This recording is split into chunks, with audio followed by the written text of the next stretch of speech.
In Lochs, grief is meant to soften with time, but some stories grow harder each year they are repeated. For 25 winters, the village had remembered the Blackwater rescue in the same careful way.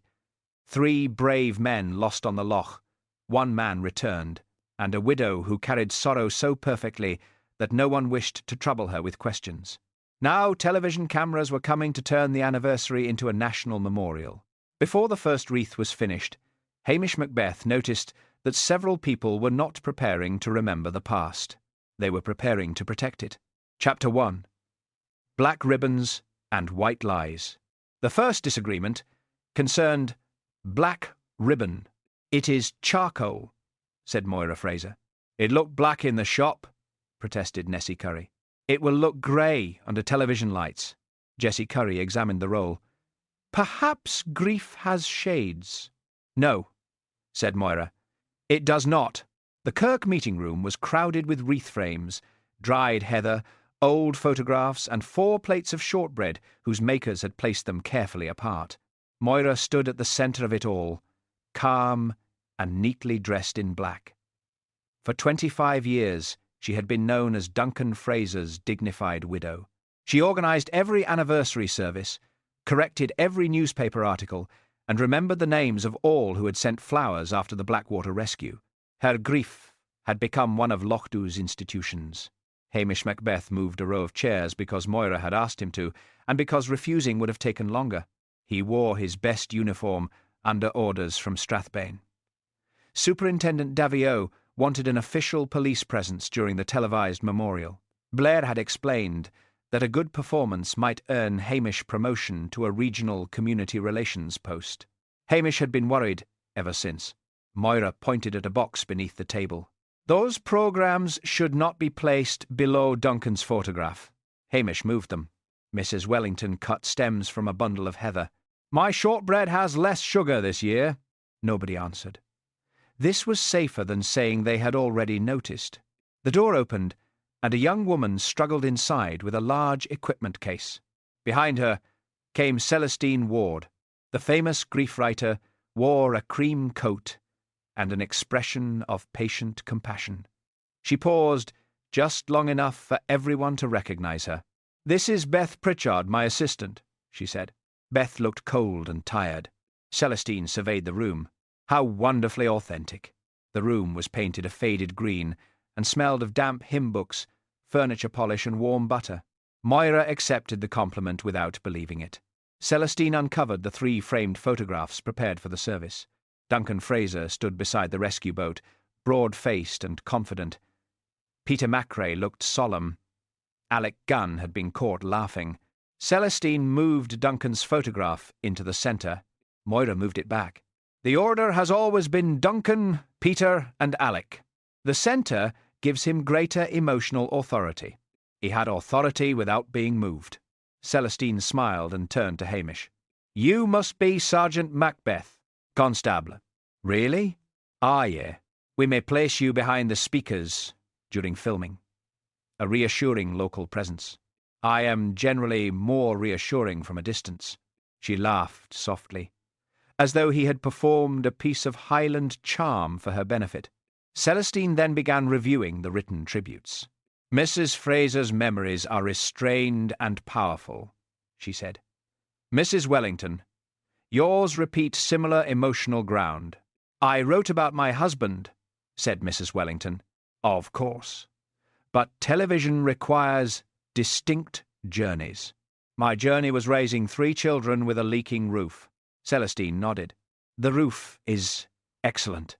"You are not using my roof." Beth wrote something down. Moira opened an old cardboard box containing black mourning rosettes fastened with silver thistle pins. "These were worn at the first memorial," she said. "The principal speakers may wear them during rehearsal." She pinned one to Celestine's coat. The silver thistle caught Celestine's glove. When she pulled her hand away, 2 tiny punctures appeared in the cream leather, joined by a curved scratch. "Oh," said Beth. "That glove costs more than I earn in a week." Celestine laughed.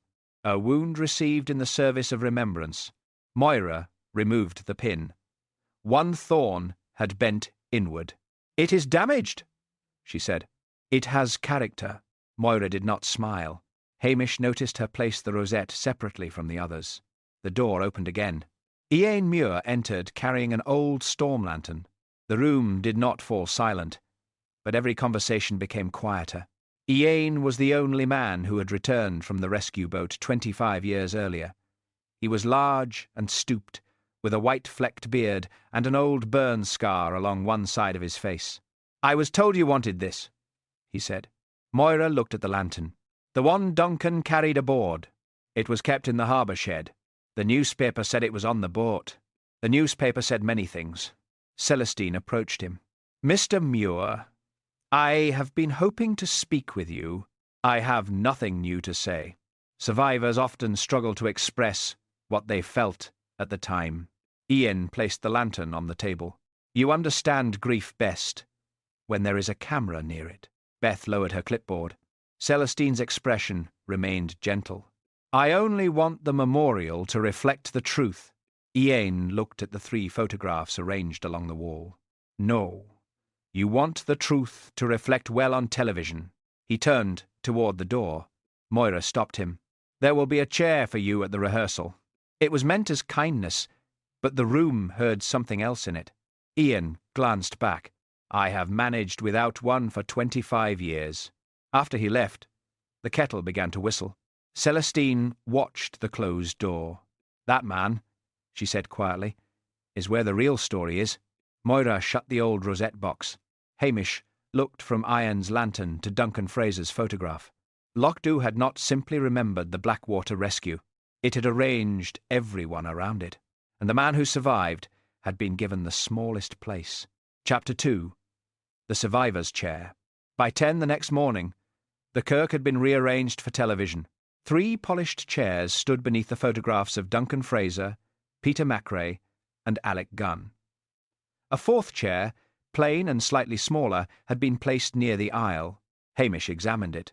"That one is for Mr. Muir," Beth Pritchard explained. "Why is it over there?" Celestine Ward looked up from the memorial script. "It creates visual separation. It looks as if he has been sent out of class." Celestine smiled patiently.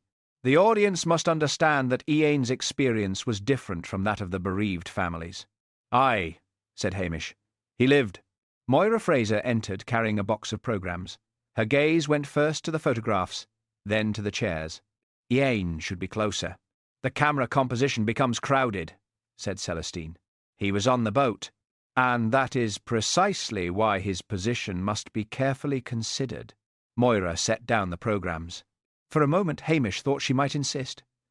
Instead, she straightened the cloth beneath Duncan's photograph and said nothing more. Mrs. Wellington arrived with a tray of currant scones. "They are for after rehearsal." Beth reached toward one. "After," Mrs. Wellington repeated. Beth withdrew her hand. The congregation filtered in slowly. Some had dressed as if attending the actual service. Others wore working clothes beneath good coats, suggesting they expected either prayer or an emergency involving sheep. Nessie and Jessie Curry took seats near the middle. "That chair is for Ian," whispered Nessie. "I heard it is separate because of the cameras," Jessie replied. "I heard it is separate because some widows objected." "Which widows?" Nessie glanced toward Moira. "I did not say." "You nearly did." Ian arrived last. He stopped when he saw the 4th chair. Celestine approached him with both hands lightly clasped. "We thought this position would give you room. I have room at home. It is important that you feel included." Ian looked at the 3 chairs beneath the photographs. "Is that what it is meant to feel like?" Moira came forward. "Ian, please. It is only staging." He gave her a long look, then sat. The television assistant adjusted a lamp. Beth carried strips of tape between the pews, marking where each speaker should stand. Mrs. Wellington watched a piece of tape being placed near her shoes. "You are not sticking that to the Kirk floor. It peels off. So did the varnish last time." The tape was moved.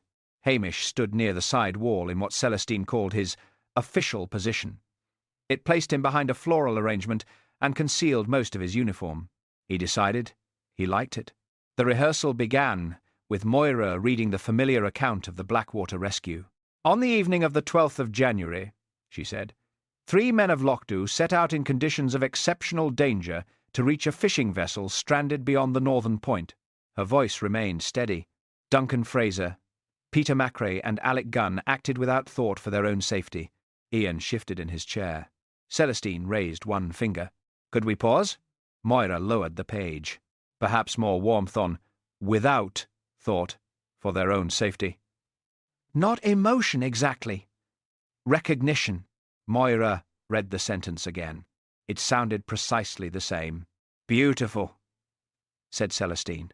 Mrs. Wellington's tribute followed. Celestine removed 2 sentences about Alec's habit of leaving wet boots in the kitchen and suggested she replace them with a line about his laughter. He did laugh, Mrs. Wellington admitted. Usually when someone else had slipped. We need not include that. When Iain's turn came, he remained seated. Celestine moved closer. You need only describe the moment the rescue boat left the harbour. I have described it. For the official inquiry. And every anniversary since. This is different. No. It has brighter lights. A few people looked down to hide their amusement. Celestine dismissed the others for tea and asked Iain to join her in the vestry. Hamish was told to remain nearby in case his uniform was needed for a transition shot. He stood outside the half-open door and heard Celestine begin in her gentlest voice. Mr. Muir, what time did Duncan decide to launch? About 6:30. The official account says 6:25. Then why ask me? Because the harbour notes record a severe weather warning at 6:40. There was a pause. The warning may have been written down late, said Iain. Was it? I do not remember. You remember the lantern, but not the warning. The lantern was in the shed. Was Duncan drinking? The vestry chair scraped sharply. You mind yourself. I am asking what others will ask once the records are broadcast. You do not ask questions. You lay traps and call them healing. Iain emerged, face dark with anger. Hamish stepped aside. She is wanting the truth, he said quietly. She is wanting a programme. Iain walked down the aisle and out through the kirk door. Celestine appeared behind him, still calm, though a red mark showed along her neck above her collar. Blair arrived 5 minutes later, breathing heavily from the short walk up the path. What has he done now? No crime has yet been committed, said Hamish. Blair removed his hat. Do not get clever with me. Ward telephoned Strathbane and said the survivor became threatening. He raised his voice. That is how threatening starts. Blair strode outside and found Iain near the gate. Survivor's guilt, he announced loudly, can produce unstable behaviour. Several villagers turned to listen. Iain stared at him. You would know about unstable behaviour? Blair's face darkened. Hamish crossed the path. There is no need to question him here. I'll decide that. Aye, but perhaps you could decide it without an audience. Blair leaned closer. You are here to improve the reputation of the force. Hamish's voice softened, the edges of his words becoming sharper. Then stop shouting diagnoses across a kirkyard. Blair looked around and noticed the watching congregation. He lowered his voice. This is not finished. It rarely is with you. Back inside, Celestine stood beside the old storm lantern. There is a problem with the timeline, she told Hamish. You mentioned a warning. The official story says the boat left before the severe weather notice arrived, but an old harbour note suggests the warning was received first. Where did you find the note? In a later report. I want the original storm warning register and the first handwritten obituary prepared after the accident. Moira had entered quietly behind them. Neither exists, she said. Celestine turned. The archive list mentions both. They were damaged when the vestry roof leaked. Destroyed? Yes. When? Years ago. Her answer came too quickly. Hamish glanced toward the open door. Iain had returned for his coat. He stood at the end of the aisle, listening. At the mention of the obituary, his expression changed. Not surprise. Recognition. Then he took his coat and left without a word. Celestine watched him go. Hamish watched Moira. The rehearsal had been arranged to make the old story clearer. Instead, someone had begun to remember what had been left out. Chapter 3. The Obituary Rewritten. Celestine Ward took possession of the manse study after luncheon. The minister had offered her the vestry, but she said she needed somewhere with emotional privacy, which apparently required a fire, a writing desk, and access to the manse tea tray. By 3 o'clock, the wastebasket overflowed with rejected memorial pages. Hamish stood in the doorway, while Beth Pritchard gathered them. Celestine had first written that Duncan Fraser led the rescue boat into reckless weather. She had crossed out reckless and replaced it with merciless. Later she restored reckless, underlined it twice, then tore the page in half. "Are memorial scripts usually this changeable?" Hamish asked. "Only when the dead refuse to cooperate," said Beth. Celestine looked up from the desk. "The dead are rarely the problem. It is the living who insist upon editing them." On the blotting pad lay a photocopy of an old harbour record. Hamish saw a time written in the margin. 6:40 p.m. The official memorial programme gave the rescue boat's departure as 6:25. Celestine noticed his gaze and covered the page with her hand. "You have excellent peripheral vision, Constable. It comes from trying not to look directly at Blair." Beth laughed before remembering Celestine was not amused. Outside, rain pressed low clouds against the hills. The kirk roof shone black beyond the manse garden, while the loch had lost its colour beneath the afternoon sky. A car stopped at the gate. Elspeth Grant entered without waiting to be announced, carrying a notebook and an umbrella that had failed along one side. "I hear grief has gone into television," she said. "Celestine Rose. Elspeth Grant. You write for the local paper, and several papers that pay. I admire regional journalists. You understand the emotional grammar of place." Elspeth looked at Hamish. "Does she always speak like a memorial plaque?" "Only when awake," said Beth quietly. Celestine ignored this. "The anniversary deserves wider attention," she said. "The Blackwater Rescue is a story of sacrifice, survival, and communal healing." Elspeth glanced at the torn pages. "It looks as if communal healing requires several drafts." Hamish moved nearer the fire. He knew that trying to prevent Elspeth discovering something was the surest way to convince her it mattered. "There is no story yet," he said. She smiled. "That sounds promising." Celestine picked up the harbour photocopy. "There may be a small factual correction." "How small?" "Historical truth is not measured by size." "That means large, then." Moira Fraser appeared at the study door. She had changed into a dark blue dress for the supper she was hosting that evening. "The memorial families will arrive at 6, she said. "I hope the script would be settled before then." "It nearly is," Celestine replied. "I have found a difficulty in the departure timeline." Moira's eyes moved briefly toward the photocopy. The inquiry settled the timing. The inquiry relied on statements taken after the accident. Statements made by people who were there. One person who was there. The room became still. Moira folded her hands. "Ian suffered greatly. Memory under shock is unreliable. So is memory under pressure," said Celestine. Hamish saw Moira's thumb move against one finger, as if feeling for the edge of a ruler that was not in her pocket. Elspeth opened her notebook. Hamish closed it for her. "Not yet." She looked at his hand, then at him. "You know something." "I know you are dripping on the minister's carpet." At 6, Moira's dining room filled with families who had spent 25 years learning where to sit around one another. Mrs. Wellington brought a trifle despite being told food was provided. Peter McRae's younger brother arrived with a bottle of whiskey and placed it discreetly behind a vase. Nessie and Jessie came to help serve, though neither had been officially invited. 3 places near the head of the table were reserved for the families of the dead men. A 4th remained empty. "No Ian?" asked Jessie. "He was invited," said Moira. "He does not attend these things," Nessie whispered. "Then why invite him? So people cannot say he was excluded." Jessie considered this. "Do people say that?" "They will now." Moira served smoked haddock pie with steady hands. Celestine asked each family what they remembered most clearly from the night of the accident. The answers were ordinary. A kettle boiling dry.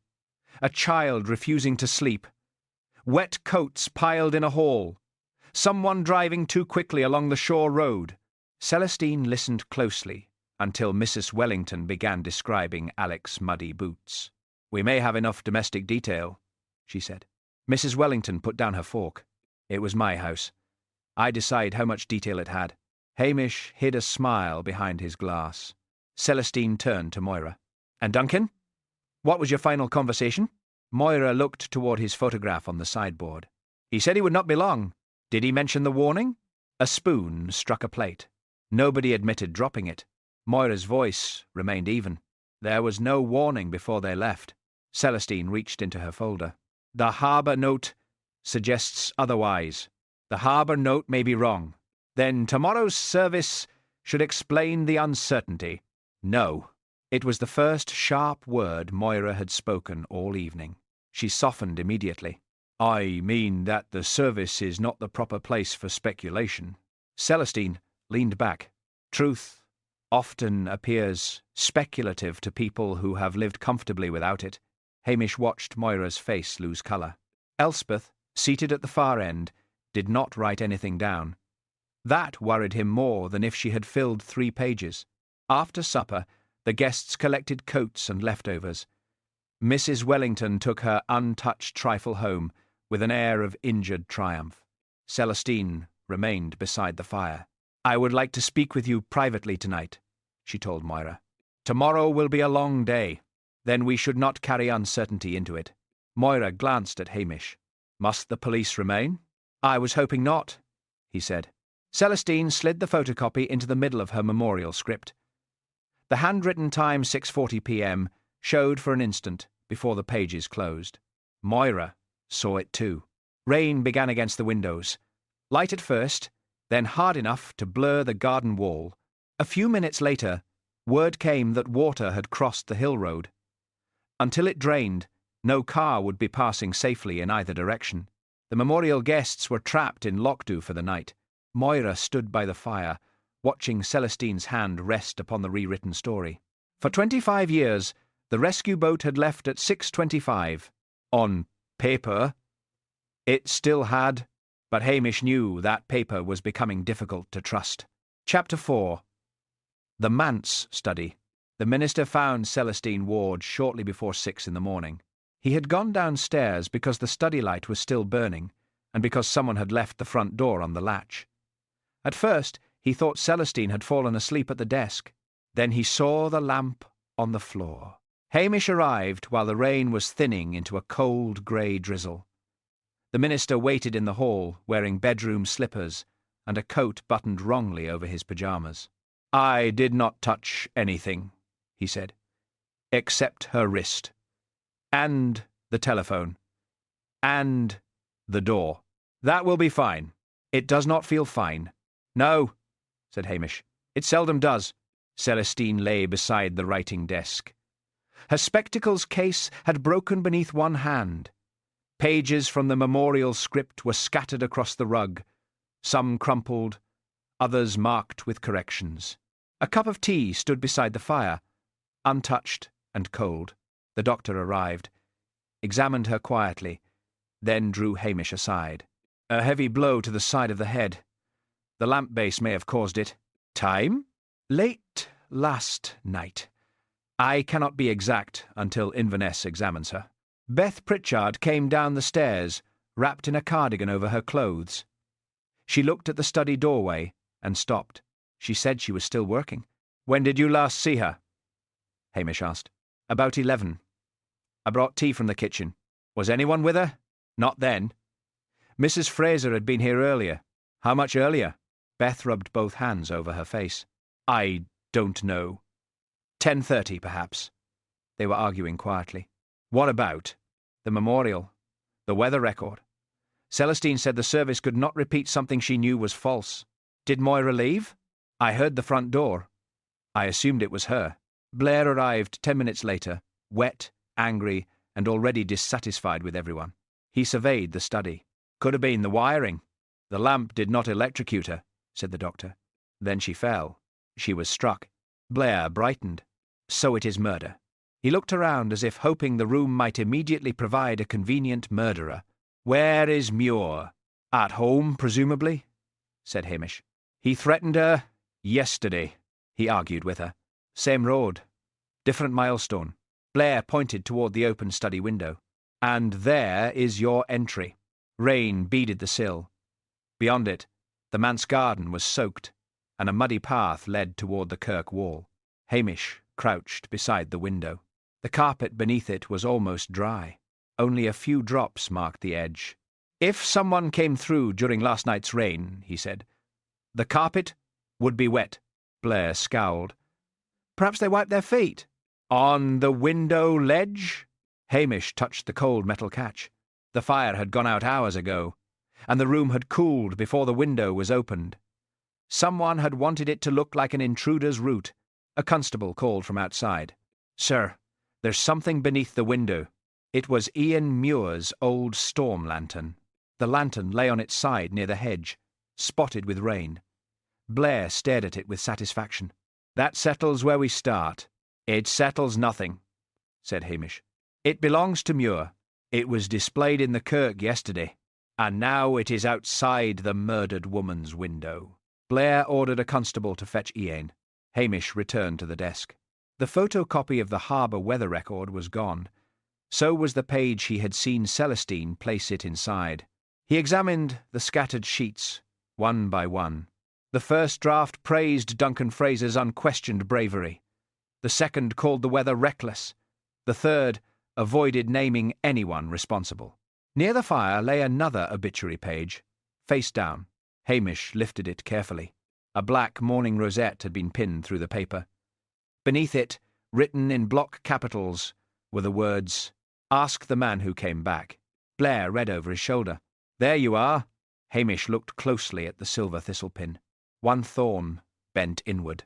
It had pierced the page twice, leaving two small holes joined by a curved scratch, the same mark the old pin had made on Celestine's glove. Moira appeared in the hall before anyone called her. She wore a dark raincoat over her dress from the previous evening. Her face was pale, but composed. Is it true? Hamish stepped between her and the study. I am sorry. She closed her eyes briefly. Celestine was difficult, but she did not deserve this. No. Blair emerged holding the accusation page, inside an evidence sleeve. Did Muir wear one of these rosettes yesterday? Moira looked at it. No. Could he have taken one? The public rosettes were in the kirk. Hamish watched her. This is one of the old pins. Moira's gaze remained on the black ribbon. I cannot tell from here. Who had access to them? The committee? The speakers? Anyone in the meeting room, I suppose? Mrs. Wellington, who had arrived behind her carrying a flask, spoke from the doorway. Not Ian. He refuses them every year. Blair turned. Why? He calls them theatre. Moira's mouth tightened. He does not believe grief should be displayed. Yet someone has displayed his guilt for him, said Hamish. Blair ignored that. Ian was brought in shortly afterward. He saw the lantern outside, then the rosette page. His expression changed from confusion to weary recognition. You have made up your minds already, he said. I have not, said Hamish. Blair folded his arms. You threatened Celestine Ward, and your lantern was found beneath her window. That lantern has been in the kirk since yesterday. Convenient. Ian looked at Moira. She did not meet his eyes. Outside, the rain finally stopped. Villagers had begun gathering near the kirk gate, speaking in voices lowered out of respect and sharpened by curiosity. Before the doctor's car had left the manse, Lochdew already had its explanation. The outsider had asked dangerous questions. The survivor had lost his temper, and a story repeated for 25 years had found the ending it preferred. Chapter 5. A man everyone had already judged. Blair questioned Ian Muir in the kirk meeting room, because the manse was now a crime scene, and because Blair liked rooms where the walls appeared to support his argument. Behind Ian hung the 3 photographs of Duncan Fraser, Peter McCrae, and Alec Gunn. The 4th chair had been removed. Hamish noticed that before he noticed anything else. Blair placed the accusation page on the table between them. Your lantern beneath the window. Your quarrel with the dead woman. And this. Ian looked at the words. Ask the man who came back. That was written for you, Blair continued. Then you had better ask whoever wrote it. Blair leaned forward. You were seen near the manse last night. I walked past it. At what time? After 10. Why? To reach the kirk. Hamish glanced at him. The kirk was locked. I had a key. Moira sat near the door with Mrs. Wellington and the minister. Blair had insisted that committee members remain available, though this meant he was questioning Ian before an audience. What did you take? Blair asked. Ian said nothing. Blair smiled. A box of archive papers is missing. I took it. The minister looked shocked. You removed Kirk property? They were not Kirk property. What was in the box? Asked Hamish. Letters. Whose letters? Private ones, written after the accident. By the widows? Blair asked. Ian's silence answered him. Moira's hands tightened in her lap. Blair walked around the table. You stole documents that Celestine Ward wanted to examine. You argued with her. You returned to the kirk after dark, then went near the manse. I did not go inside, but you admit you altered evidence. I removed letters that should never have been in a public archive. Where are they now? Safe. Blair struck the table with one hand. This is a murder investigation, not a village guessing game. Ian's expression remained dull and tired. You decided it was me before you knew there had been a murder. Blair turned toward Moira. Did he have reason to fear what Miss Ward might discover? Moira looked at Ian. We all had reasons to fear her methods. It was a fair answer, but it protected no one. Hamish asked. You said yesterday that your original statement was incomplete. Mrs. Wellington inhaled sharply. Ian stared at the photographs. It was. In what way? I left things out. Blair spread his hands. There we are. No, said Hamish. There we are not. Blair ignored him. You lied about the rescue, removed papers, and threatened the woman investigating you. I did not threaten her. You told her to mind herself. That is advice many people should have given her. Beth Pritchard stood near the tea table, pale and sleepless. She pushed him, she said. Everyone looked at her. Celestine knew when people were hiding something. She would keep asking until they became angry. Then she used the anger as proof that she had found the wound. Blair frowned. Are you defending him? I am explaining her. That is not the same thing. No, Beth said. It rarely was with Celestine. Blair ordered Iron's cottage searched and announced that the survivor would remain under police observation. Outside, the news moved faster than any official instruction. By lunchtime, Mrs. Patel's shop had heard that Ian had confessed to lying, burning records, stealing widows' letters, and attacking Celestine with the storm lantern. Only one of those claims was partly true. Nessie Curry stood near the bread shelf. They say guilt changes a man. Jessie examined a packet of biscuits. Did Ian change? He became older. So did everyone. That may be guilt as well. Mrs. Patel looked over the counter. You will either buy those biscuits or return them. Jessie bought them. At the temporary police desk in the village hall, Blair pushed a wrapped sandwich toward Hamish. It contained grey meat, damp lettuce, and something that might once have been mustard. Eat, Blair ordered. We have work. Hamish opened one corner, then closed it again. Blair took a large bite from his own sandwich. Muri's finished. He had motive, opportunity, and a guilty conscience. A guilty conscience is not always guilt for the crime being investigated. That is the sort of clever remark that keeps you a constable. Mrs. Patel entered, carrying a metal container. You left this at the shop, she told Hamish. I did? Yes. Inside was hot lamb broth with barley and carrots. Blair stared at it. Where is mine? You did not leave yours. Mrs. Patel departed. Hamish ate slowly while Blair struggled with his sandwich. The theory against Ian was neat. Celestine had found the false statement. Ian had feared exposure. He had removed old letters and returned after dark. For several uncomfortable minutes, Hamish believed it might be true. Then MacNab entered, carrying the storm lantern in an evidence bag. Something odd, he said. The outside is wet, But beneath the handle there is old, dry soot. No fresh smearing. Hamish set down his spoon.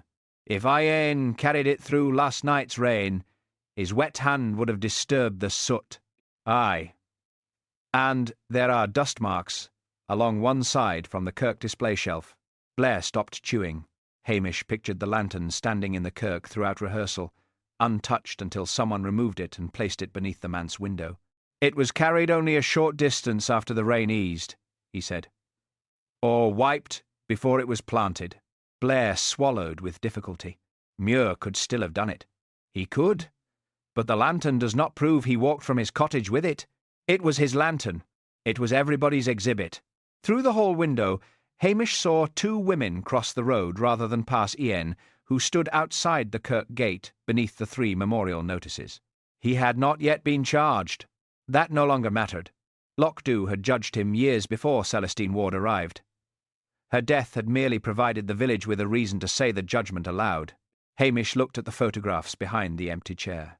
The dead men had been granted 25 years of certainty.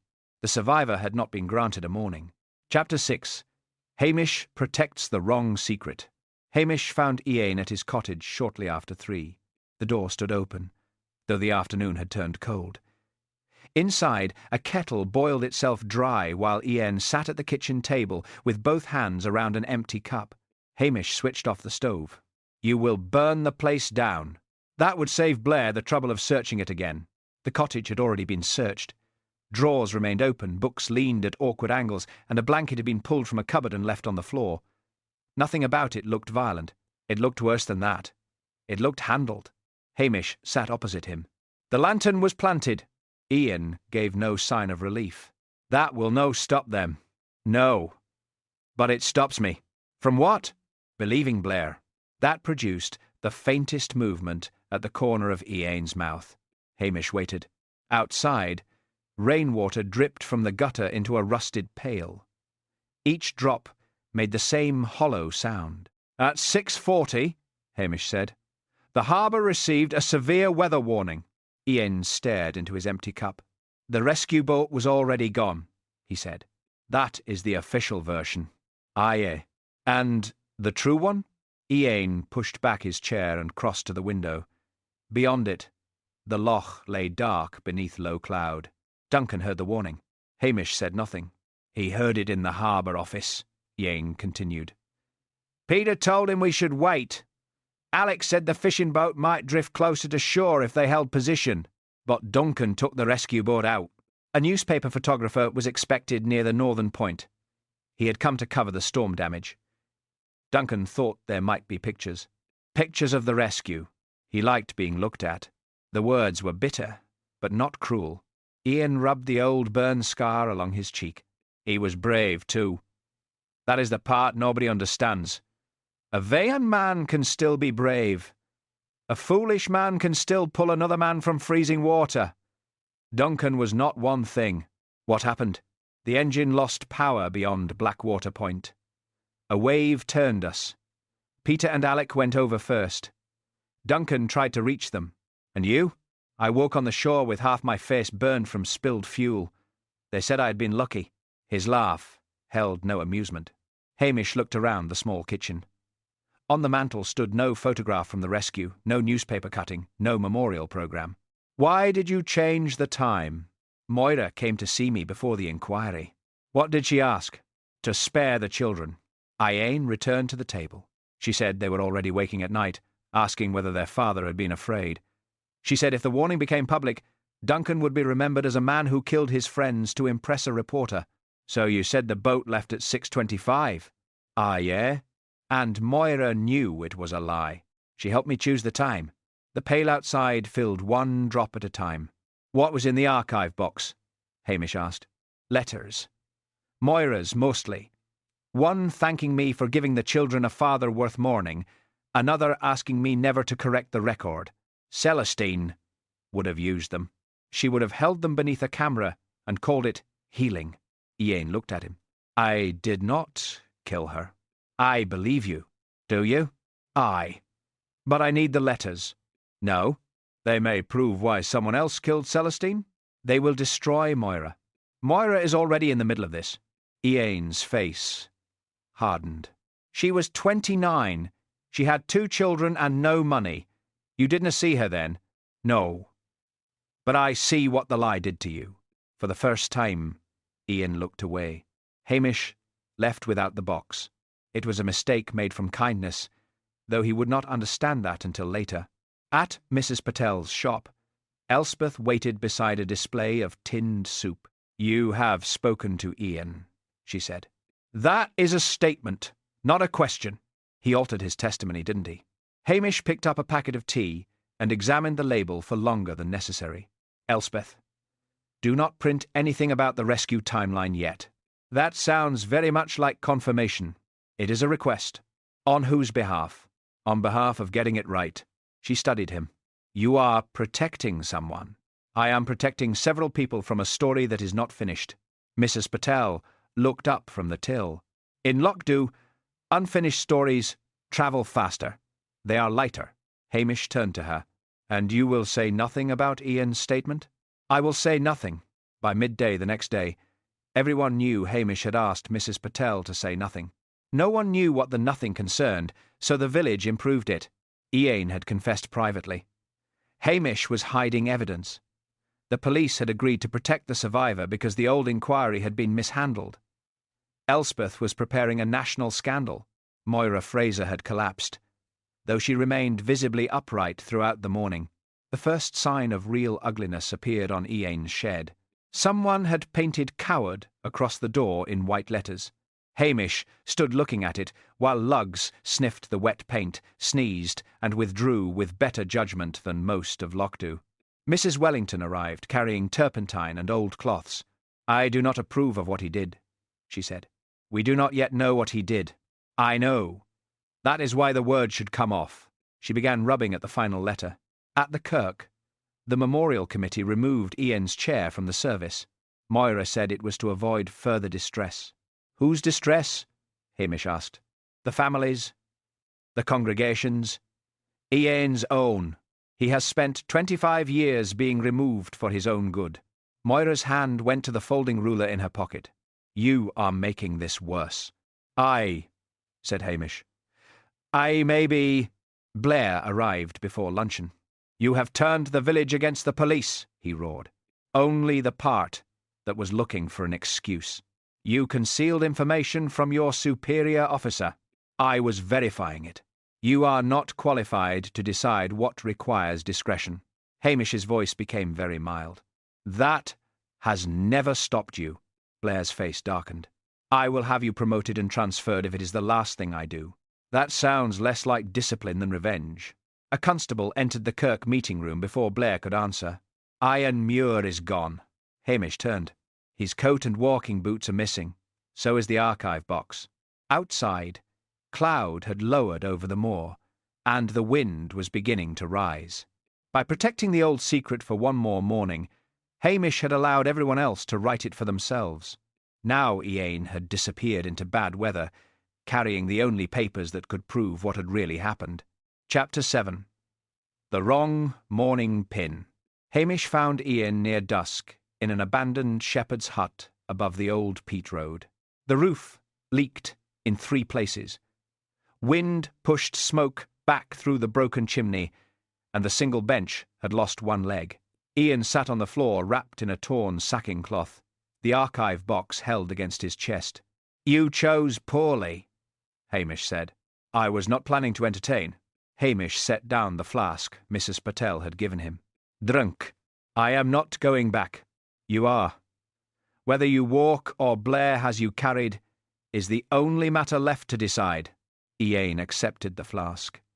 Steam rose across his face. Outside, rain struck the stones in quick bursts. Hamish had left Lugs below with the police Land Rover, where the dog had shown no interest in either heroism or wet moorland. The village has removed your chair, Hamish said. Ian drank. That should save space. Someone painted your shed? I saw. Mrs. Wellington is taking it off. That stopped him. Alex? Vido? She never liked me. She dislikes unfairness more. Ian looked down at the box. They will read these letters and decide Moira planned the whole lie. Did she? No. She was frightened. He lifted the lid. The papers inside had yellowed at the edges. Some were folded into envelopes. Others had been tied with faded blue thread. Hamish recognised Moira's careful handwriting on several. Ian gave him the shortest letter. It had been written 2 weeks after the rescue. Thank you for giving the children a father worth mourning. I know what it cost you. Please let the time remain as we agreed. Hamish read it twice. She knew the warning came before departure. Aye. And she asked you never to correct the account. She begged me. Ian handed him another letter. This one was longer. Moira wrote of newspaper men outside the house, of Duncan's son asking whether his father had saved everyone, and of waking in terror that the inquiry would turn grief into public disgrace. The letters showed fear, gratitude, and calculation slowly becoming indistinguishable. Celestine had already found the timing, said Ian. She did not need these to know. Then why take them? Because she wanted more than a correction. She wanted a scene. Ian's voice hardened. She told me the truth should be revealed during the broadcast, while the families were all sitting there. Said people understood pain only when they witnessed it happening. Hamish could imagine Celestine saying it softly. Did she threaten to show the letters? She said Moira's words would make the story human. And you argued.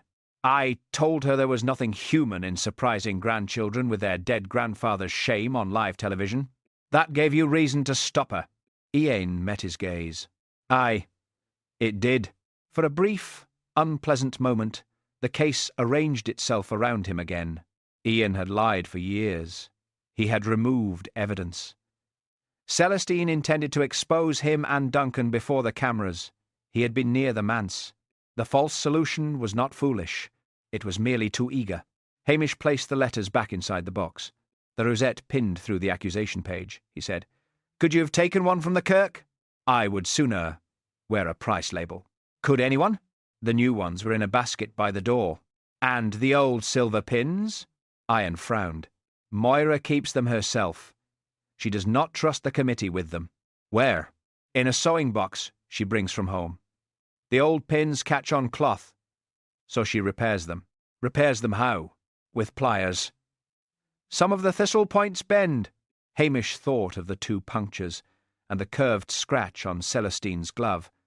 Then the same marks on the planted accusation page. The public rosettes have new pins, he said. Aye. Straight machine-made things. Moira said they looked cheap. The pin found at the murder scene had not come from the public basket. It had come from Moira's private supply. Ian had no reason to know that mattered. Hamish did. Did Moira visit Celestine after supper? I saw her cross the manse garden. At what time? Near 11. She says she left before the heavy rain. She did not. How can you be sure? I was in the Kirk taking the box. I watched the rain begin against the vestry window. Moira was still in the manse. Hamish looked toward the darkening doorway. Why did you not tell me? Because every truth I tell seems to become another weapon for somebody. The answer carried 25 years inside it. Hamish rose. You once told me Moira straightens people's rosettes before photographs. She always has. Ribbon, collars, flowers. Duncan used to laugh at her for it. She cannot bear things to look untidy. She cannot bear grief to look untidy. The distinction settled quietly between them. Moira had spent years arranging photographs, speeches, chairs, and memories. Celestine had threatened to place the ugliest part of the past before a national audience, unsoftened and uncontrolled. Hamish lifted the archive box. I will carry this. No, you can barely carry yourself. Ian stood with difficulty. Do you think she killed Celestine? I think the evidence against you has been arranged by someone who knew exactly what Lochdu would believe. They stepped out into the rain. Below them, the first village lights had appeared through the mist. From that height they looked small and warm, each house carrying its own private version of the past. At the Land Rover, Lugs greeted Ian with one solemn sniff and moved aside to allow him into the dry. Hamish placed the archive box between them. The survivor had lied. but the mourning pin had not, and for the first time Hamish knew where to look for the hand that had pressed it through the page. Chapter 8. The Fourth Draft. The man's study looked smaller without Celestine Ward in it. Her luggage had been removed from the upstairs room, and Beth Pritchard had gone to Strathbane to give a formal statement. Only the desk remained crowded with her corrections, torn pages and sharpened pencils arranged by length. Hamish stood beside the wastebasket while Macnab searched the shelves. 4 versions, Hamish said. Of the memorial speech? Ah, yeah. He placed the surviving drafts across the desk. The first described Duncan Fraser as an unquestioned hero. The second admitted that the weather had been reckless, but preserved the rescue as an act of courage. The third removed almost every judgment and reduced the tragedy to dates, names, and weather conditions. The fourth was missing. Macnab looked at the empty space between the pages. Perhaps the killer took it. That would be my guess. Blair says guessing is not evidence. Blair says many things when evidence has gone elsewhere. Hamish lifted the blotting sheet from the writing pad. Indentations crossed its surface where Celestine's pencil had pressed through the missing page. He borrowed a soft pencil from the minister's desk and shaded lightly across the paper. Letters slowly appeared. Macnab leaned closer. The village did not lie. Hamish continued shading. The final line emerged in broken fragments. The village did not lie because it hated the truth. It lied because it loved the widow. Macnab gave a low whistle. That would have made a broadcast. Aye. Celestine knew how to make one. Hamish imagined Moira reading those words. They did not merely expose Duncan's vanity or Iain's altered statement. They made Moira the centre of the deception. To Celestine, that had probably made the story stronger. To Moira, it had made 25 years of life collapse into one sentence. The minister entered, carrying tea. I have added cinnamon, he said. My housekeeper believes it encourages calm. Macnab accepted a cup. Hamish looked at the mixture floating pale brown near the rim. Was this served on the night Celestine died? Yes. After the road closed, we made another pot for those still here. Who drank it? Celestine. Beth. Mrs. Fraser, I think. The minister hesitated. Moira said she left before the heavy rain, Hamish said. She may have intended to. But I remember giving her tea after we heard the road was flooded. What time? Near 11. Macnab set down his cup. That contradicts her statement. Ah, yeah. A scratching sound came from the garden. Hamish crossed to the window. Sunsy stood on the wall with a strip of black ribbon hanging from her mouth. The wildcat dropped into the garden, disappeared beneath the hedge, then returned without the ribbon. Hamish went outside. Rain had softened the soil around the manse. Beneath the hedge lay small scraps from wreath-making, cut stems, thread, paper, and bits of black cloth. Someone had emptied a memorial work-basket there and covered it badly with leaves. Hamish crouched and moved the scraps with a twig. Among them was the torn corner of a typed page. One edge bore a pale brown stain. Near the margin was a tiny silver scratch. Macnab joined him. Tea? Hamish smelled it. Cinnamon. He held the fragment toward the light. The page contained part of Celestine's final sentence, because it loved the widow. The corner had been torn from the missing fourth draft. Beside the words were 2-minute punctures joined by a curved mark. The same pattern left by the inward bent thorn. Macnab stared at it. The rosette pinned through the accusation page, and this draft were handled with the same old pin, from Moira's private box. And the tea proves she stayed after the road closed. It proves the page was near the manse tea served after the road closed. Together with the minister's memory, it makes her departure time difficult. Hamish placed the fragment in an evidence sleeve. Inside, the minister stood by the study door. Will the service still go ahead? I expect the committee will try. Should it? Hamish looked at the 3 surviving drafts. Celestine had treated the past as something to be improved until it produced the strongest emotional effect. Moira had treated it as something to be preserved until no untidy fact remained. Both women had believed they owned the story. Iain had carried the cost. The names should still be read, Hamish said. but perhaps not the old speech. The minister looked relieved and troubled at once. Blair arrived before noon, bringing wet footprints and impatience. "You have released Muir?" He was never charged. He admitted lying. 25 years ago. That is not proof he killed Celestine. Blair waved toward the study. "And what have you found instead?" Hamish showed him the pressure marks, the tea-stained page and the puncture pattern. Blair read the reconstructed sentence. "This is circumstantial. So was Ian's lantern. That was different. It pointed where you wanted." Blair's face reddened. "You are proposing to accuse the memorial widow during a televised service based on a scratch and a cup of tea?" "No." Blair relaxed slightly. "I am going to ask her to tell the truth. That is not police procedure. It has occasionally worked." Hamish returned to the garden. Across the wall, the kirk windows reflected the pale afternoon. Inside, Moira and the committee were preparing the final memorial arrangements. He could already picture her straightening the black rosettes, adjusting the chairs, and placing Duncan's photograph precisely where it had always stood. The truth was now clear enough, but Hamish understood something Celestine had not. A true story could still be told cruelly. Tomorrow he would have to expose a murderer without turning a family's shame into entertainment. And for once, finding the truth seemed easier than deciding how it should be spoken. Chapter 9. The Memorial Service. By 11 the kirk was full. The 3 photographs stood beneath the pulpit, polished glass catching the light from the high windows. Black rosettes had been pinned to coats throughout the congregation. Television cameras waited at the back, their red lights still dark.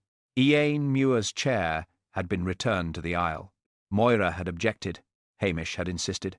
Ian sat in it stiffly, the archive box beneath his feet. No one had told him where to look, so he watched the floor. Blair stood near the vestry door in formal uniform, perspiring despite the cold. "You will not disrupt this service," he whispered to Hamish. "I am hoping to improve it. You are here as a police representative. That is what worries me." At the front, Moira adjusted Duncan's photograph by less than an inch. Then she straightened the minister's rosette, Beth's collar, and the ribbon tied around the condolence book. Celestine's replacement presenter waited beside the camera crew, holding a revised script that mentioned neither the weather warning nor the murder. The organ stopped. The minister welcomed the congregation and spoke briefly of loss, courage, and the duty of remembrance. His words were plain, and Hamish thought them better than anything Celestine had written. Then Moira approached the lectern. She unfolded the official account. On the evening of the 12th of January, 25 years ago, 3 men of Lochs set out without thought for their own safety. "Before you go further," said Hamish, "there is something that must be corrected." The kirk turned toward him. Blair seized his sleeve. "Macbeth." Hamish looked down at the hand until Blair removed it. "The broadcast has not begun," Hamish said quietly. "That is why I am speaking now." Moira remained at the lectern. "This is a memorial service." "Aye, and the dead should be remembered as they were." A murmur moved through the pews. Hamish walked to the front. He did not stand beneath the pulpit. He stopped beside Ian's chair. "The rescue boat did not leave at 6:25, he said. "The severe weather warning arrived first, at 6:40. Duncan Fraser heard it and chose to launch anyway." Moira's fingers tightened around the script. Mrs. Wellington closed her eyes. Hamish continued. "A photographer was expected near the northern point. Duncan believed the rescue might be recorded. Pride played a part in his decision. Someone whispered that this was disgraceful." Hamish looked toward the voice. "It was also Duncan who tried to reach Peter Macrae and Alec Gunn after the boat overturned. A foolish decision does not erase what a man did afterward, nor does courage erase the foolishness." Ian raised his head. "The inquiry accepted the wrong departure time because Ian altered his statement," Hamish said. "He did it after Moira Fraser asked him to spare her children from learning that their father had ignored the warning." The silence became heavier. Moira spoke at last. He agreed. "Aye, he knew what it would do to them. And you knew what it would do to him." Her face changed, though her voice did not. Ian was alive. That became his punishment. Blair stepped forward. "This is not the place for an interrogation." "No," said Hamish. "It is the place where the false story was to be repeated again." The presenter moved nervously toward the camera crew. Hamish held up one hand. "No filming." Beth immediately turned toward the operator. "Switch them off." The cameras remained dark. Hamish faced Moira. Celestine found the weather record. She prepared 4 versions of the memorial speech. The last named the warning, and Ian's altered account. Moira glanced toward the manse through the kirk window. "You met her in the study after supper," Hamish said. "You asked her to delay the correction or soften it. She would not listen." The reply came before Moira could stop it. Blair stared at her. Hamish's voice remained gentle. "She intended to reveal everything during the broadcast, not simply the timeline. Your letters, your request to Ian, your part in preserving the story. She wanted the grandchildren here." "Yes." "She wanted to watch their faces." "Yes." Moira looked toward Duncan's photograph. "I begged her to wait, and she refused. She said pain meant nothing if people did not see it." "What happened then?" Moira's breath caught. She turned away. I took hold of her arm. She pulled free. Her gaze moved to the floor. The lamp fell. "The medical evidence says she was struck." Moira said nothing. Hamish took an evidence sleeve from his coat. Inside was the black rosette found pinned through the accusation page. This was used to point suspicion toward Ian. He placed a second sleeve beside it, containing the torn corner of Celestine's missing 4th draft. The same old silver thistlepin marked both pages, 2 punctures joined by a curved scratch. Macnab opened Moira's memorial workbox and lifted the tray of old pins. Several had bent points. One matched the inward curve. "The new public rosettes use straight machine-made pins," Hamish said. "Only Moira's private supply contains the old repaired ones." Moira stared at the box. "I could have lost one." "You did. At the manse." Hamish showed the tea-stained fragment. "The missing draft was torn and discarded beneath the hedge. It bears the same pin mark and cinnamon tea from the manse. That tea was served only after the road closed." The minister spoke quietly from the pulpit. "I gave Moira a cup near 11. Hamish nodded. "She told police she had left before the heavy rain." Moira's careful expression began to fail. "I opened the window," she said. "I thought they would believe someone came through the garden. And the lantern? I took it from the kirk. You wrote, 'Ask the man who came back.'" Her eyes moved toward Ian. "They already blamed him. That is why you chose him." Moira looked at Hamish with something close to anger. "Do you intend to call Duncan a coward in front of his grandchildren?" "No." "Then what are you doing?" "Calling him a man." The answer seemed to wound her more than an accusation. Hamish looked around the kirk. Duncan was proud, impulsive, and brave, after his mistake had already placed everyone in danger. Peter and Alec followed him. Ian survived. None of them should have been reduced to the parts the village found easiest to bear. Moira's voice dropped. "I protected my children. At first. And afterward? Afterward, you protected the woman everyone admired for protecting them." Her shoulders lowered. For 25 years, she had stood straighter than grief required. Now, she looked merely tired. "I did not mean to kill her," she said. "But you did." Macnab approached without ceremony. Moira removed the black rosette from her own coat before he reached her. She placed it on the lectern beside the official account. As she was led toward the vestry, no one spoke. Ian remained in his plain chair. Mrs. Wellington crossed the aisle and sat beside him, though there was barely room. The memorial had lost its perfect hero and its perfect widow. What remained was more difficult. It was also true. Chapter 10. After the cameras left. The television crew departed before sunset. Their cables were old, their lamps packed away, and the black equipment cases dragged down the kirk path with less ceremony than they had arrived. The replacement presenter complained quietly into a telephone that the program had become legally unusable. Beth Pritchard remained behind. She stood in the meeting room, gathering Celestine's notes into a cardboard box. "She would have hated the broadcast being cancelled," Beth said. "Aye," said Hamish. She would also have made an excellent programme from her own murder. Hamish looked at her. Beth gave a tired smile. I worked for her long enough to know. She placed the broken spectacles case on top of the papers. Celestine believed people were grateful once she turned their pain into something important. Were they? Sometimes. That was the trouble. The following evening, the village gathered again. There were no television lights, no marked positions on the kirk floor, and no instruction about where anyone should look. The 3 photographs remained beneath the pulpit, though they had been moved closer together. Ian's chair stood among the others. This time, no one called it the survivor's chair. The minister began without a written introduction.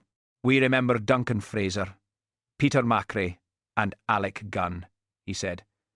Not as symbols, but as men known and loved here.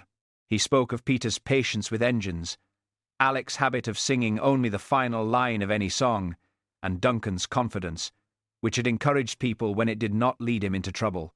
A few people smiled. Mrs. Wellington read a short account of Alec's muddy boots and refused to shorten it. Then the minister turned toward Ian. We also acknowledge Ian Muir, who survived the Blackwater rescue and carried an altered account of that night because others asked it of him. Ian stared at his hands. He carried it badly, the minister continued, because such things cannot be carried well. No one applauded. It would have been too easy. Afterward, people moved into the meeting room for tea. The 4 plates of shortbread had become 2. Mrs. Wellington had combined them without announcing whose remained. Jessie Curry claimed this showed reconciliation. Nessie said it probably showed shortage of table space. Ian stood alone near the window until Peter Macrae's brother approached him. I should have asked you, the man said. Asked me what? What happened? You might not have liked the answer. That was likely why I did not ask. It was not an apology, but it stayed between them honestly. Later, Mrs. Wellington handed Ian a paper plate containing 2 sandwiches and a slice of fruitcake. The fruitcake is not mine, she said, so I cannot guarantee it. Thank you. You need not look so surprised. I was not. You were. Outside, someone had begun removing the white paint from Ian's shed. By morning, the word coward had become a pale smear. Jamie Ross repaired the loose hinge without telling anyone. Mrs. Patel left a covered dish of stew beside the door and denied doing so when Ian returned the clean container. Lochdu did not offer him a grand apology. Grand gestures had caused enough trouble. Instead, people began making smaller corrections. A chair was shifted closer. A conversation did not stop when he entered. A man who had avoided him for years asked whether the roof of the shed still leaked.